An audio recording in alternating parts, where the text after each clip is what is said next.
5 পৰা 10 লাখ টকাত আপোনালোকে সুন্দৰ বিল্ডিং এখন বনাই দিব। মোক ঘৰ বনাই লাগে গুগলত এখন ফটো চাই থাকে যে মোক এনেকুৱা এখন ঘৰ বনাই আপুনি সেম কোৱালিটি ঘৰ এখন আপুনি বনাই দিব পাৰিবনে? হৈ যাব যেনেকুৱা দিয়ে 50-60 হাজাৰৰ পৰা ষ্টাৰ্ট হৈ 50-60 হাজাৰৰ পৰা পাই যাব 3-4 লাখ টকা লৈকে যাবে। তে চাওক আপুনি এনেকুৱা বিল্ডিং ঘৰটো বনালে আৰু লগতে আপুনি 50,000 টকা যদি খৰচ কৰে আপোনালোকে একদম মডুলাৰ কিচেন সহ ধুনীয়াকে একদম ধামাকা পদ্ধতিত বনাব পাৰিব। একদম ক্লিয়াৰ বস্তু আহি যাব। পছন্দৰ বিল্ডিং ঘৰ এটা একদম কমত পানী দামত আপোনালোকে এটা যদি বিল্ডিং ঘৰ বনাম বুলি ভাবিছে 5 লাখ টকা বা 10 লাখ মোটামুটি 13টা মান দলং বনাইছো। ঘৰ মোটামুটি 500-550 আশপাশ বিল্ডিং বনোৱা হৈছে। 550 ইঞ্জিনিয়াৰ আমি ইঞ্জিনিয়াৰৰ দ্বাৰাই আমি ড্ৰয়িং বনাই স্ট্ৰাকচাৰ প্লান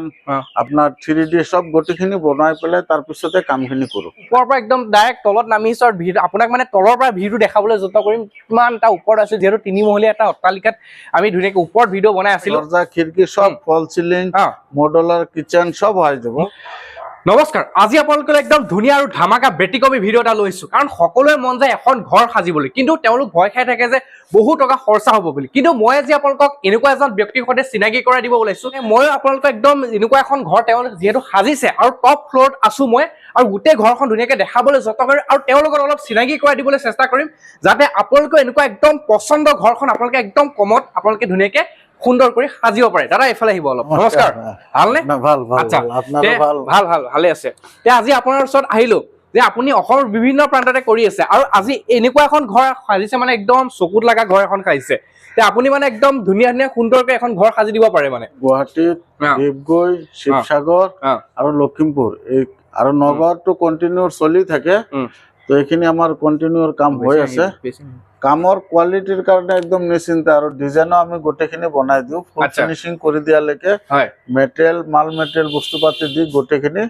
দি পেলাই আমি কাম কৰি দিওঁ। তো কোনো অসুবিধা নাই। আমাৰ কামৰ কোৱালিটি 100% শুদ্ধ কৰি কৰা হয়। মোক ঘৰ বনাই লাগে গুগলত এখন ফটো চাই থাকে যে মোক এনেকুৱা এখন ঘৰ বনাই আপুনি সেম কোৱালিটি ঘৰ এখন আপুনি বনাই দিব পাৰিবনে? হৈ যাব যেনেকুৱা দিয়ে যেনেকুৱা ইন্টাৰনেটৰ পৰা ওলাই দিয়ে সেম ডিজাইনখিনি হেতুৰ লগত মিলাই আমি এটা ডিজাইন বনাই যাতে একজেক্ট তেনেকুৱা হৈ যায়। অসমৰ মানুহ মানে বেছিভাগ মানুহ মধ্যবিত্ত মানুহ থাকে হয় একদম বহুত লাখ লাখ টকাৰ 20-30 লাখ 40 লাখ টকাও নাথাকিব পাৰে। আপুনি এটা কম এমাউণ্টত মই বাজেটটো ক'ব বিচৰা নাই কিন্তু একদম কম এমাউণ্টত আমাৰ মধ্যবিত্ত লোকসকলক এটা বিল্ডিং ঘৰ এনেকে ধুনীয়াকে সাজি দিব আপুনি পাৰিবনে? না নিশ্চয় হৈ যাব। আমি নম্বৰ দি দিম আপোনাক দি দিব। বুজি কোনোবা ভাবে আমি কাম কৰিলে মিনিমাম 5-10 লাখ টকা মালিকক ৰেহাই হ'ব। ৰেহাই হৈ যায়। টেনচনো মানে মালিকৰ যিটো এটা যন্ত্ৰণা এটোৰ পৰা আপোনাৰ বাচি যাব। হয় তে চাওক বেলেগৰ আপুনি মিস্ত্ৰী দি আপুনি যেতিয়া এখন ঘৰৰ কাম কৰে তেতিয়া আপুনি বহুত টেনচনত ভুগিব লগা হয় আৰু আপোনাৰ বহুত লোকচানো হয়। কিন্তু এওঁ যদি আপোনাক সেই কামখিনি কৰি দিয়ে তেওঁ একদম 5 পৰা 10 লাখ টকাত আপোনালোকে ৰেহাই কৰি এনেকুৱা এখন একদম সুন্দৰ বিল্ডিং এখন বনাই দিব। কাৰণ এতিয়া চাওক আপোনাৰ মোৰো সপোন থাকে যে বেলেগ এজন মানুহৰ সপোন থাকে যে বিল্ডিং ঘৰ এখন বনাম কিন্তু সেই কনফিউজত মই ভয় খাই থাকে যে মিস্ত্ৰীৰ লগত সজাল বহুত টকা খৰচা হৈ গ'ল বিল্ডিংটো ভাল নহ'ল এনেকুৱা বহুত মানে হেৰি কৰি থাকে। সেইকাৰণে আপোনাক কৈছো আইডিয়া নাপায় ঘৰখন কেনেকুৱা বনাব লাগে জাগা হিচাপত কেনেকুৱা জাগাত কেনেকুৱা কাম হয় কৰিলে ভাল হ'ব এইখিনি আইডিয়া দি হেল্প কৰি দিম আৰু কামৰ কোৱালিটিও ভাল হ'ব আৰু ৰেটও কম হ'ব। আচ্ছা মানে 100% মালিকে নিশ্চিন্ত থাকিব পাৰে কামত কোনো ভেজাল নাপায়। আমি অৰিজিনালি কাম কৰা মানুহ হয় 1994 পৰা এতিয়ালৈকে কনষ্ট্ৰাকচন কামৰ লগত জড়িত। বৰ্তমানো কেইবাটা জায়গাতো মই কাম কৰি আছো কোনো ভেজাল নাই আমাৰ কামত। ভেজাল নাই মানে তেছক তেওঁ কথাটো কৈছে যে 1994 পৰা তেওঁৰ কাম ধুনীয়াকৈ কৰি আছে আৰু এতিয়া আজি 2026 সোমালি 26 লৈকে তেওঁ কাম কৰিছে আৰু অসমৰ বিভিন্ন প্ৰান্ততে আপুনি কাম কৰিছে মানে ভেজাল বোলা বস্তুটো নাই। এও সৈতে যদি আপুনি কাম কৰে নহয় তাৰমানে আপোনাৰ কোনো টেনচন নাই যে ঘৰটো বনালো বা ক'ৰবাত হ'ব লাগিল কিচেনটো বা বেডৰুমটো এনেকুৱা জেগাত হ'ব লাগিছে এনেকুৱা কোনো টেনচন নাই। তেওঁ নিজে একদম আগে তাকে আপোনাক ধুনীয়াকৈ বুজাই মেলি দিব আৰু আপোনাৰ লগত ইঞ্জিনিয়াৰো থাকে নে? ইঞ্জিনিয়াৰো আছে। চাওক কেনেকুৱা মানে আধুনিক পদ্ধতিৰে তেওঁ এই বিল্ডিঙৰ যিবিলাক কামবিলাক আছে তেওঁলোকৰ কনষ্ট্ৰাকশ্যনে কৰি আছে। যিহেতু মই আহিছো তেওঁৰ নাম হৈছে সৈফুল কনষ্ট্ৰাকশ্যন। আপোনাৰ নামটো সৈফুল হয় আৰু আপোনাৰ কনষ্ট্ৰাকশ্যনটো সৈফুল কনষ্ট্ৰাকশ্যন। আপোনাৰ ঘৰ ক'ত হয়? মোৰ ঘৰ নগাঁও হয়। নগাঁও আপুনি গুগলত চাৰ্চ কৰিলে মোৰ কেতিয়াৰ পৰা মই কাম কৰি আছো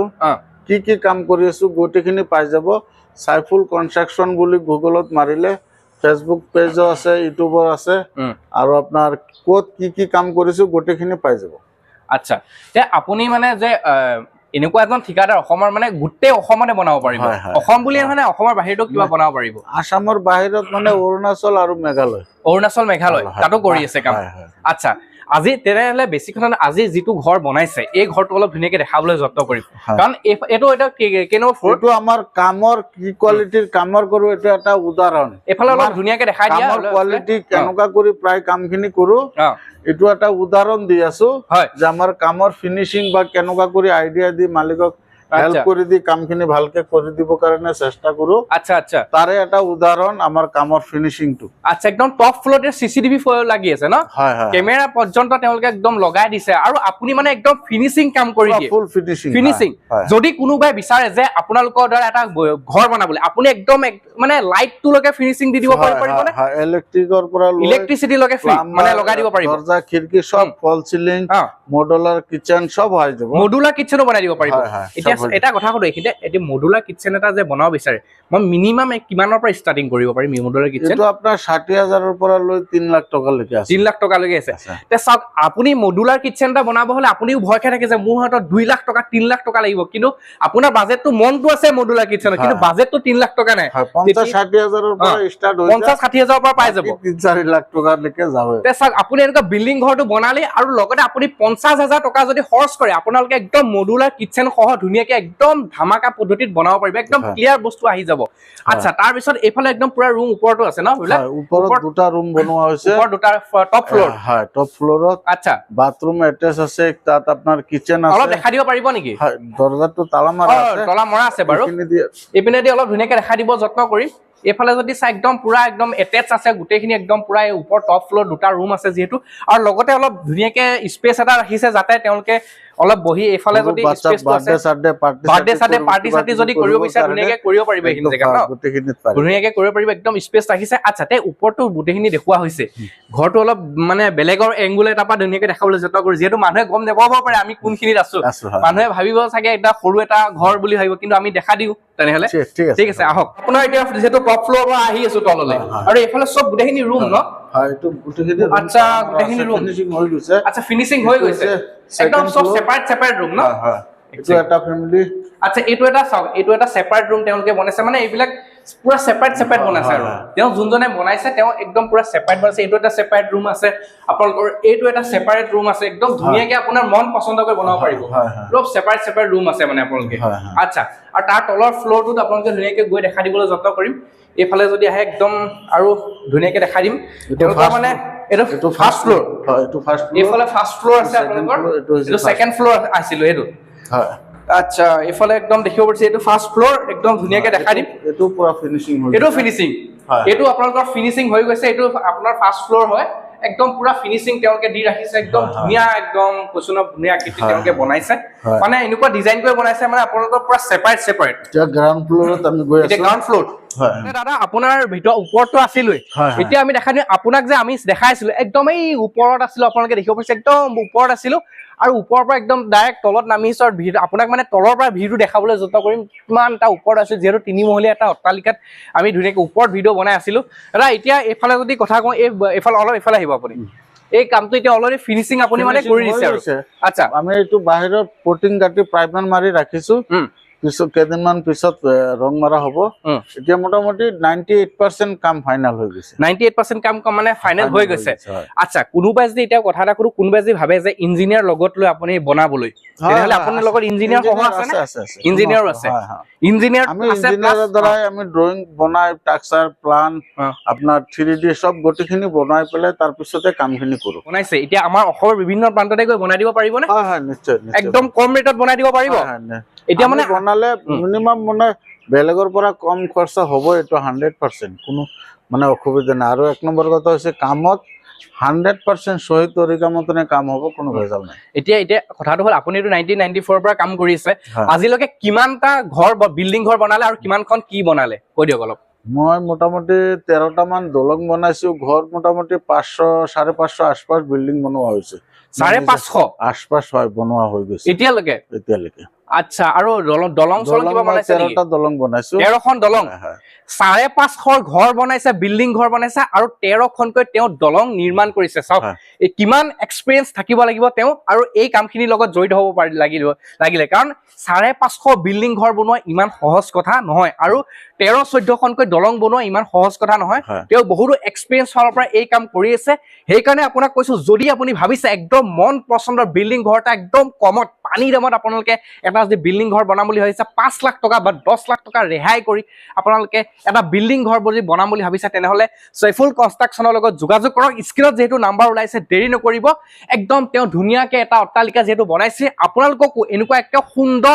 একদম সুন্দৰকৈ আপোনালোককো এনেকুৱা এটা অট্টালিকা আপোনালোকক বনাই দিব একদম আপোনাৰ ঘৰত গৈ গ্যাৰান্টি সহকাৰে বনাই দিব পাৰিবনে